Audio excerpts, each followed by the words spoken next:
Hello everyone, I'm making this video to show you a few interesting details in the fall of House Reardon quest, if I'm pronouncing it correctly, as well as a couple of nefarious theories about Dolores and her brother, and a few more questionable things. But before we begin, this video is brought to you by me, so allow me to plug my Witcher Details playlist. It has quite a few videos that might interest you, if you haven't watched them yet. Alright, let's begin. For those of you who aren't sure, this is the quest that usually starts in Lindenvale after an old woman by the name of Dolores gets kicked out of this house. You're a heartless man. I have coin at my old home.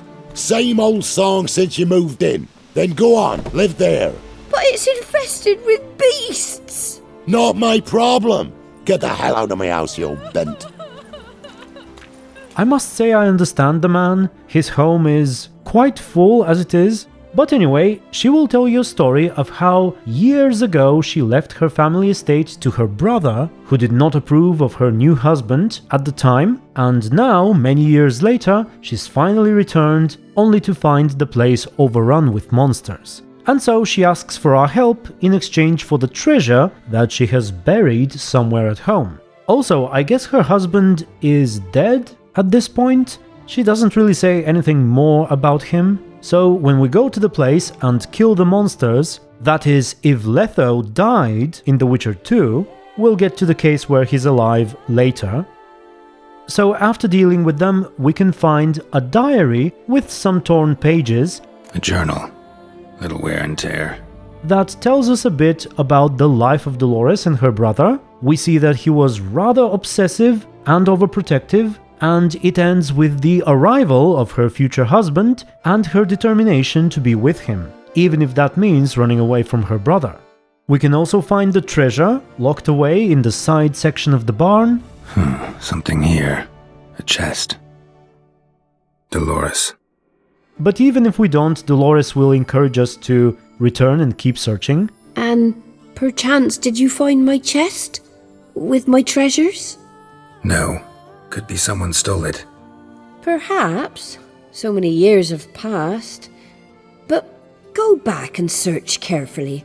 I've naught else to offer you. I'll do that. Time I was on my way. Gods guide you.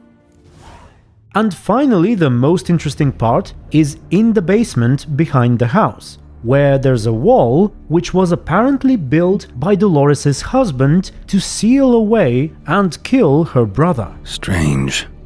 Wall looks like it was put up later than the others. Inside we find a corpse as well as notes seemingly written by the brother in his final moments. Skeleton in the closet. Happens in the best families. Now, this note, combined with Dolores' entries in her diary, leads me to believe that the brother was probably in love with his sister. But we'll come back to that later. So, Dolores will be quite overwhelmed with this information, but she will thank you, and that's where the quest normally ends. However, you can get a little more out of it by returning to the manor a few days later. There you can find Dolores sweeping up the dusty rooms one by one from 7 AM to 10 PM actually. Then she sleeps through the night, and you can have a brief dialogue with her while she's awake. For what you did, I must thank you again. Managing all right? Hope there wasn't too much monster damage. A bit. Though time, I think, was the greater culprit. But I don't let it worry me. I spent my youth in this house.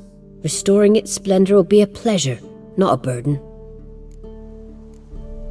Hope this proves a peaceful home. Farewell. Farewell, Witcher.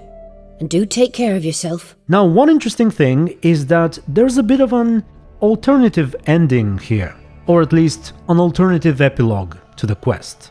If you complete it without discovering the fate of the brother, she will once again thank you and move in here sometime later and do the same things basically. But if you then decide to look around in the basement and then go talk to her, you will get another piece of dialogue with Dolores. Got some hard news too, though. Found your brother's corpse bricked up in a wall. And this. So, Roderick, my husband, He killed him. Gods. Sorry. The truth can be cruel, but one can't turn back time. I must find this spot. I must bid Humbert farewell. She will then go there herself, right next to her brother's bones, and start crying. And once again, we'll go back to this a little bit later in the conspiracy section. But now, let me tell you a little bit about finding all these things before ever meeting Dolores, and the possibility of Letho being alive. Okay, first let me quickly show you the two variations in Letho's greetings. The first one is related to whether you came here on your own or was sent by Dolores. Letho. Yeah, didn't expect to see you either.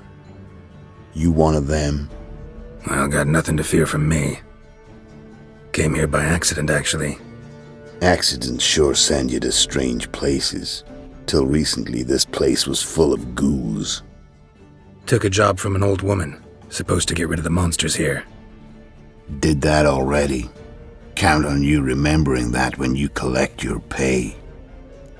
And the second is based on whether you triggered at least one of his traps The tripwire. Shit. or avoided all of them. Bravo, Geralt. Avoided all my traps. Letho. Your reflexes have slowed. Hope you're not hurt. Those were my traps. Letho. Sadly, it seems that disarming or triggering all of the traps does not result in any extra dialogue. Also, it would seem like Dolores is coded in such a way to not move in here while Letho is still in hiding, which can cause the quest to bug out a little bit. For example, if Letho is still upstairs but you investigate everything related to Dolores before ever finding him, you can go back to her and tell her both that the monsters are dealt with Think I've been there. Don't need to worry about monsters anymore. and that they still aren't dealt with. I could take care of those monsters for you. You're a witcher, right? And even though the first option sounds like the quest is completed, it will still force you to go and deal with Letho before Dolores moves in. And there are a few more inconsistencies as well. For example, if you investigate the place thoroughly before ever meeting Dolores, this will result in some unique dialogue with her.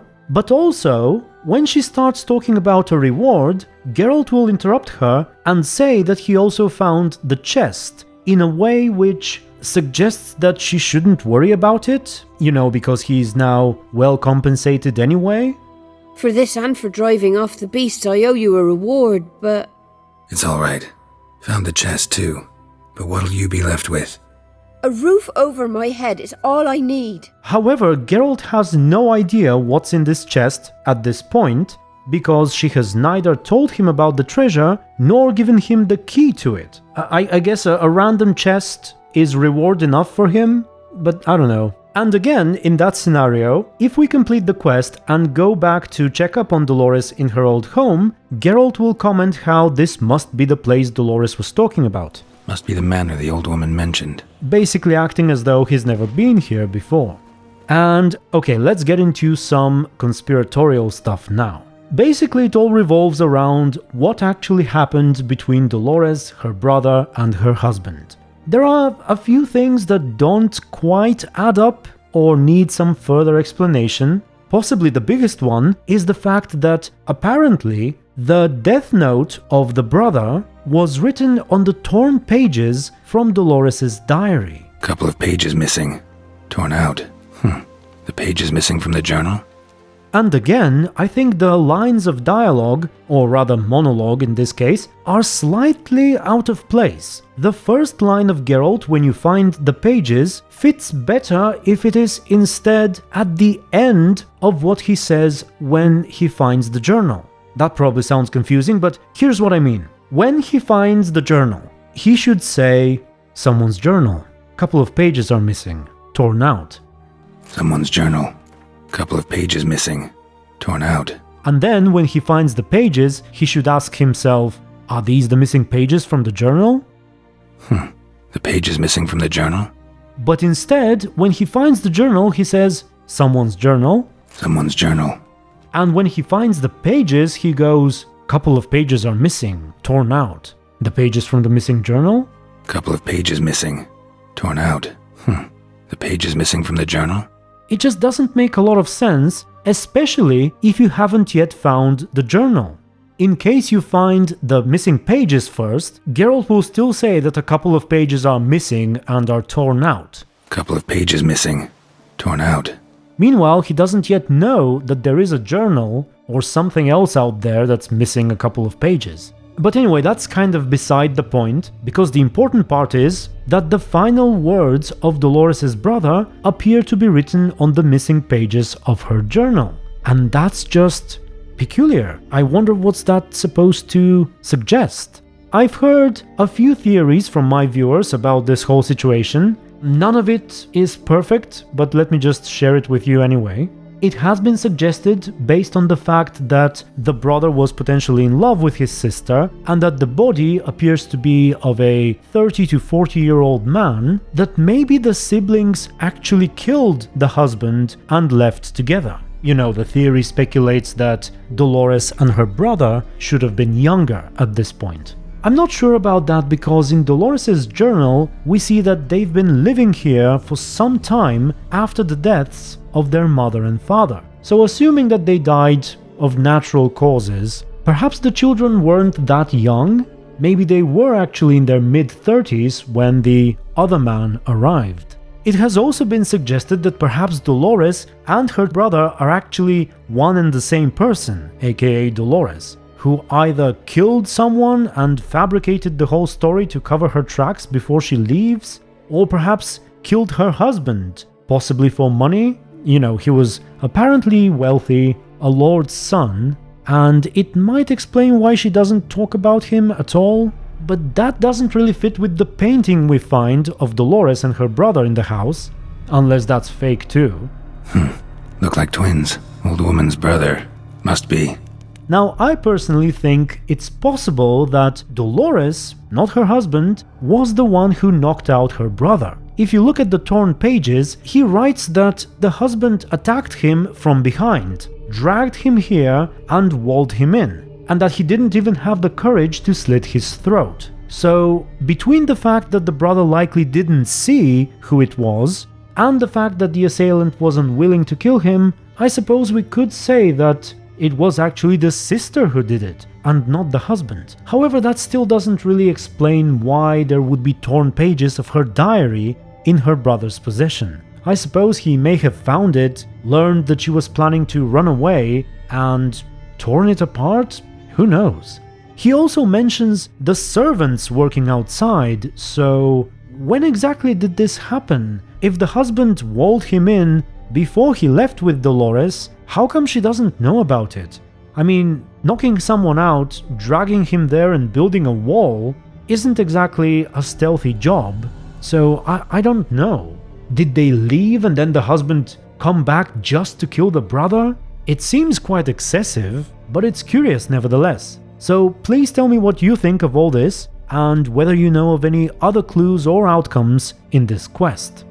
With all that said, I believe I'm done. Thank you very much for watching. Feel free to give this video a like if you enjoyed it.